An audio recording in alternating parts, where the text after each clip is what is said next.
ராஜ்யசபாவில் இரண்டாவது முறையாக தேர்ந்தெடுக்கப்பட்ட பிறகு நம்மளுடைய திருப்பதி ஏழுமலையானவர்களை தரிசிக்கணும். அதனால் தரிசித்து விட்டு எல்லாரும் நல்லா இருக்கணும், இந்த நாடு சுபிட்சமாக இருக்க வேண்டும். பாரத பிரதமர் திரு நரேந்திர மோடிஜி அவர்கள் நல்ல ஆயுளோடு 3வது முறை 400 தொகுதிகளுக்கு மேற்பட்டு ஜெயிக்க வேண்டும் என்ற வேண்டுதலையும் வைத்துவிட்டு பிரதமர் அவர்கள் கடந்த வாரம் தமிழ்நாட்டுக்கு வந்திருந்தார்கள். என் மண் என் மக்கள் யாத்திரையினுடைய நிறைவு விழாவில் கலந்து கொண்டார். நிறைவு விழாவில் தமிழக மக்கள் கொடுத்த அத்தனை பேரும் நல்ல வரவேற்பு கொடுத்து என் மண் என் மக்கள் யாத்திரை மிக சிறப்பாக நடந்தது. அதற்கும் கடவுளிடத்தில் வேண்டிக் கொண்டு வந்திருக்கிறார். தமிழ்நாட்டில் இன்றைக்கு ஒரு மிகப்பெரிய சட்டம் ஒழுங்கு சீர்கேடு நடந்து கொண்டிருக்கிறது.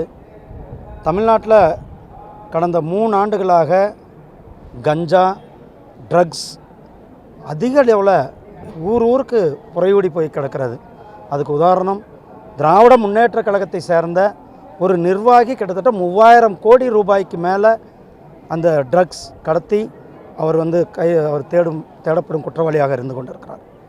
அப்படி இருக்கும் பொழுது நம்மளுடைய சென்னையில் அந்த குற்றவாளி சம்பந்தமான இடத்திற்கு சென்று விசாரணை செய்து கொண்டிருந்த பொழுது பத்திரிகையாளர்கள் அந்த செய்தி சேகரிக்க சென்ற நேரத்தில் பத்திரிகையாளர் மேலே, குறிப்பாக நம்மளுடைய பாலிமர் நிருபர் மேலேயும் கேமராமேன் மேலேயும் கடுமையாக தாக்கப்பட்டிருக்கிறார்கள். இது ஜனநாயகத்திற்கு விரோதமானது. இது பாரதிய ஜனதா கட்சி ஏற்கனவே நாங்கள் வன்மையாக கண்டித்திருக்கிறோம். ஸ்டாலின் அவர்கள் ஒரு புறம் இப்பொழுது அவருடைய நிர்வாகிகளே கஞ்சா கடத்துகிறார்கள், அவருடைய நிர்வாகிகளே ட்ரக்ஸ் கடத்தி கொண்டிருக்கிறார்கள். இதற்கு ஸ்டாலின் அவர்கள் மக்களுக்கு ஒரு முழுமையான விளக்கத்தை கொடுக்க வேண்டும் என்று தமிழக பாரதிய ஜனதா கேட்டுக்கொண்டிருக்கிறது. அதே நேரத்தில் இந்த நிருபர் மேலே, தாக்கியவர்கள் மேலே கடுமையான சட்டப்படியான நடவடிக்கை எடுக்க வேண்டும். நேற்றைக்கு கூட நிருபர்கள்லாம் அந்த நிருபர் மேலேயே கேஸ் போட்டதாக ஒரு தமிழ்நாடு காவல்துறை அந்த கம்ப்ளைண்ட் கொடுத்து தாக்கப்பட்ட நிருபர் மேலேயே வழக்கு தொடுத்ததாக நேற்றைக்கு நம்முடைய பத்திரிகையாளர்கள்லாம் கூட இரவு ஆர்ப்பாட்டத்தில் ஈடுபட்டார்கள்.